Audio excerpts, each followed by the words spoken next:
Assalamualaikum warahmatullahi wabarakatuh. Kami dari kelompok 7 Agama Islam akan mempresentasikan materi kami tentang pembuktian ilmiah modern terhadap kemaslahatan syariat Islam dengan Ibu Dr. Nur Hasanah Bakhtiar, MAG, sebagai dosen pengajar. Berikut materi yang akan dipresentasikan. Manfaat laki-laki dilarang memakai emas dan perak. Ada dua hadis yang berkaitan dengan ketentuan ini. Yang pertama, dari Abu Musa, Rasulullah Shallallahu Alaihi Wasallam bersabda, emas dan sutra dihalalkan bagi para wanita dari umatku, namun diharamkan bagi para pria. Hadis riwayat An-Nasai nomor 5148 dan Ahmad 4392. Yang kedua, dari riwayat Anas bin Malik radhiyallahu anhu, ia berkata, Nabi Shallallahu Alaihi Wasallam pernah menulis atau ingin menulis. Ada yang mengatakan padanya, mereka tidak membaca kitab kecuali dicap. Kemudian beliau mengambil cincin dari perak yang terukir nama Muhammad Rasulullah.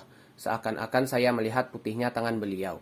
Hadis riwayat Bukhari nomor 65 dan Muslim nomor 2092. Dari kedua hadis tersebut dapat disimpulkan bahwa penggunaan emas untuk laki-laki diharamkan, sedangkan penggunaan perak dibolehkan. Manfaat laki-laki tidak memakai emas yaitu, yang pertama, tidak mengalami alergi. Alergi saat memakai perhiasan terjadi karena kulit bersentuhan dengan perhiasan tersebut, terutama dalam waktu yang lama. Sistem kekebalan tubuh menganggap logam sebagai zat yang berbahaya dan menghasilkan respon alergi. Yang kedua, menghindari sikap takabur atau sombong. Imam Syafi'i pernah mengatakan bahwa laki-laki Islam dilarang memakai emas karena akan merobek hati orang miskin yang melihatnya. Yang terakhir, menjaga fitrah laki-laki dari sifat perempuan yang suka menghias diri. Manfaat berwudu. Terdapat banyak manfaat dari berwudu. Yang pertama, melepaskan belenggu dan dikabulkan keinginannya. Rasulullah Shallallahu Alaihi Wasallam pernah menggambarkan bahwa orang yang tidur memiliki beberapa belenggu. Akan tetapi, jika orang tersebut bangun dan berwudu, belenggu-belenggu tersebut akan terlepas dan akan dikabulkan segala keinginannya. Yang kedua, wajah akan terlihat lebih berseri. Setiap muslim yang terbiasa berwudu akan terlihat berseri pada wajahnya. Rasulullah Shallallahu Alaihi Wasallam bahkan menyarankan untuk melebihi tubuh yang dibasuh ketika berwudu, supaya di hari kiamat nanti terlihat berseri-seri, sebagaimana dijelaskan dalam salah satu hadis yang artinya, sesungguhnya umatku pada hari kiamat adalah al-gur dan al-muhajjalun, karena bekas wudu. Siapa saja yang mampu memanjangkan gurnya, maka lakukanlah. Hadis riwayat Ahmad. Yang ketiga, berwudu dapat menjaga daya tahan tubuh.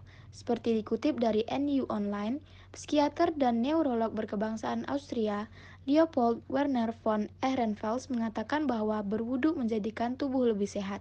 Pasalnya, air wudu dapat merangsang saraf-saraf tubuh sehingga bisa menjaga daya tahan tubuh. Yang keempat, berwudu dapat menjaga kesehatan kulit. Berwudu memang memiliki manfaat yang luar biasa untuk kesehatan. Salah satunya adalah mencegah penyakit kulit. Seseorang yang berwudu setidaknya 5 kali dalam sehari bisa menjaga kebersihan kulitnya. Selain itu, wudu juga berfungsi efektif untuk menjaga kulit dari berbagai serangan penyakit. Manfaat tidur menghadap ke sebelah kanan. Ibnu Qayyim al-Jauziyah mengungkapkan dalam buku Metode Pengobatan Nabi bahwa Rasul Shallallahu Alaihi Wasallam tidur dengan memiringkan tubuh ke arah kanan sambil berzikir kepada Allah hingga matanya terasa berat. Terkadang, Rasul Shallallahu Alaihi Wasallam memiringkan tubuhnya ke sebelah kiri sebentar dan kembali ke sebelah kanan. Tidur dengan menghadap ke kanan tidak akan mengganggu pernapasan dan sistem tubuh yang lain.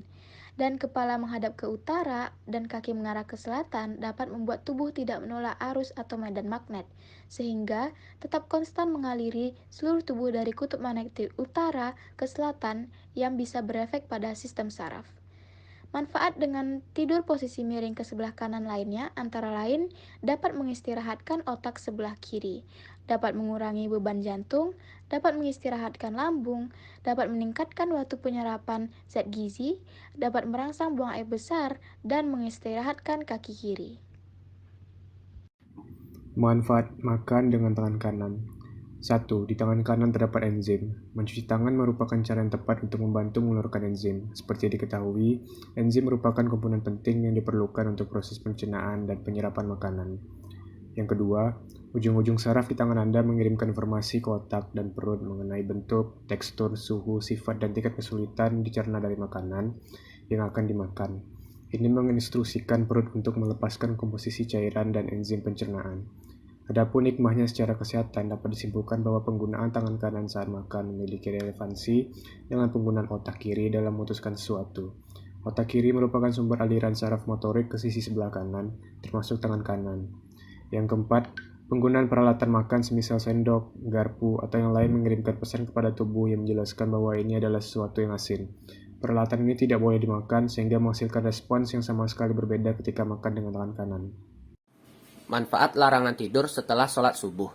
Tidur setelah sholat subuh dilarang karena alasan-alasan berikut. Yang pertama, tidak mendapatkan keberkahan. Orang yang tidur setelah subuh tidak akan mendapat keberkahan, sebab Nabi Muhammad SAW telah mendoakan agar pagi menjadi waktu yang penuh dengan keberkahan. Sebagaimana sabda Nabi Muhammad yang artinya, "Ya Allah, berikanlah berkah kepada umatku di pagi hari mereka." Hadis riwayat Abu Daud, Ibnu Majah, dan Tirmizi. Yang kedua, menghambat datangnya rezeki.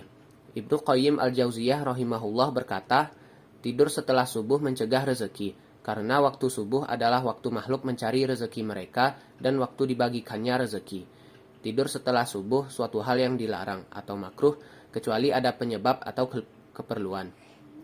Yang ketiga, tidak akan memperoleh kebaikan. Sebagaimana Ibnu Qayyim menjelaskan, di antara hal yang makruh menurut para ulama adalah tidur setelah sholat subuh hingga matahari terbit, karena waktu tersebut adalah waktu memanen ghanimah, atau waktu meraih kebaikan yang banyak.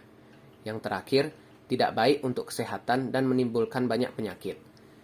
Pagi hari menjadi awal metabolisme tubuh mulai bekerja dan melakukan pemanasan. Namun, saat tidur kembali selepas subuh, metabolisme tubuh akan terhambat untuk bekerja, yang berakibat pada terganggunya kesehatan tubuh kita. Dengan terganggunya sistem metabolisme tubuh akan berakibat lemas dan tidak bersemangat untuk beraktivitas. Salah seorang ulama yang bernama Ibnu Qayyim al-Jauziyah berkata, tidur setelah subuh sangat berbahaya bagi badan karena melemahkan dan merusak badan karena sisa-sisa metabolisme yang seharusnya diurai dengan berolahraga atau beraktivitas. Manfaat larangan makan babi dan minuman keras. Surat Al-Quran menyebutkan bahwa daging babi termasuk makanan haram, tidak hanya pada dagingnya, namun keseluruhan dari babi termasuk kulitnya, rambutnya, tulangnya, lemaknya, maupun anggota tubuh lainnya. Jika diamati dari pola hidupnya, babi termasuk hewan yang biasa mengonsumsi kotorannya sendiri, dan benda-benda najis lainnya.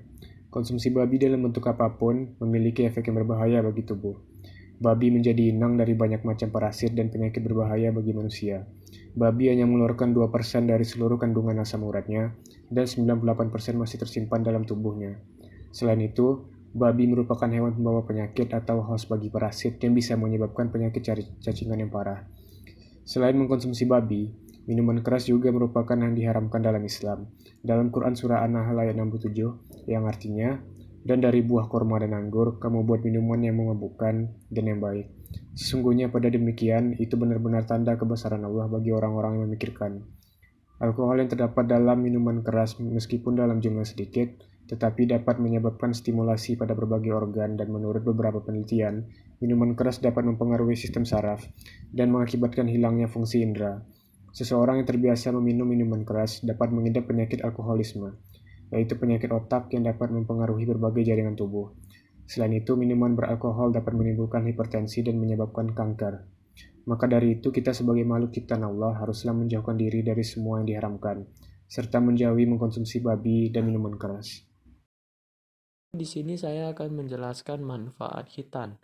Khitan itu adalah proses pelepasan pemotongan kulit atau kulit yang melindungi ujung penis. Sunat lebih diutamakan dilakukan usia anak-anak itu lebih utama ketika memang sudah dilakukan ketika masih anak-anak.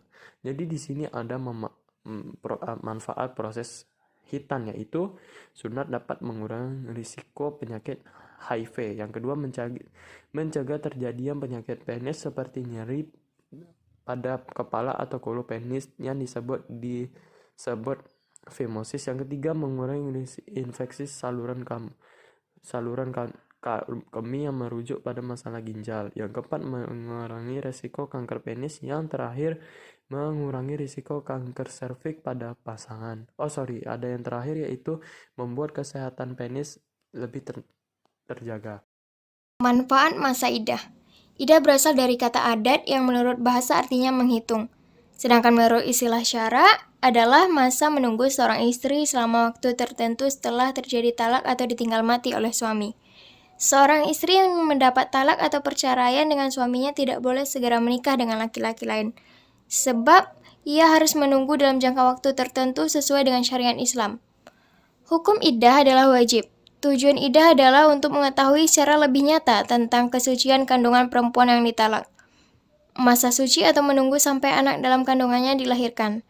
Seorang istri yang mengalami talak atau cerai baik hidup ataupun mati maka wajib menjalani masa iddah.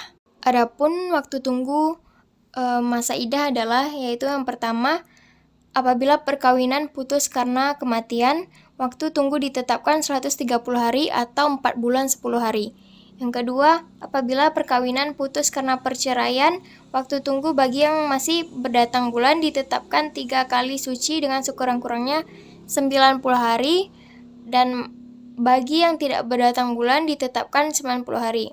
Yang ketiga, apabila perkawinan putus, sedang seorang perempuan tersebut dalam keadaan hamil, waktu tunggu ditetapkan sampai melahirkan. Larangan-larangan masa iddah antara lain, dilarang keluar rumah saat masih dalam masa iddah dengan bukan tanpa sebab. Misalnya, perempuan tersebut diperbolehkan keluar rumah jika ada urusan penting, misalnya ada salah satu keluarganya yang meninggal. Lalu, dilarang memakai wangi-wangian dan perhiasan emas atau sejenisnya. Bagi pria dilarang khitbah atau melamar pada wanita cerai hidup.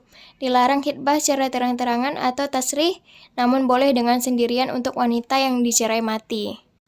Manfaat masa iddah. 1. Untuk mengetahui apakah wanita tersebut yang telah diceraikan sedang mengandung atau tidak dengan bekas suaminya, untuk menjaga kemuliaan keturunan. Dalam hal ini terutama bagi wanita yang telah diketahui mengandung setelah perceraiannya. Yang kedua, untuk memberikan kesempatan kedua belah pihak jika dikehendaki, misalnya mereka ingin rujuk. Yang ketiga, untuk berdamai dan berkumpul kembali tanpa mengulangi akad nikah bagi wanita yang mengalami talak raj'i. Nah, talak raj'i itu adalah talak ke-1 atau kedua di mana suami berhak rujuk selama istri dalam masa iddah.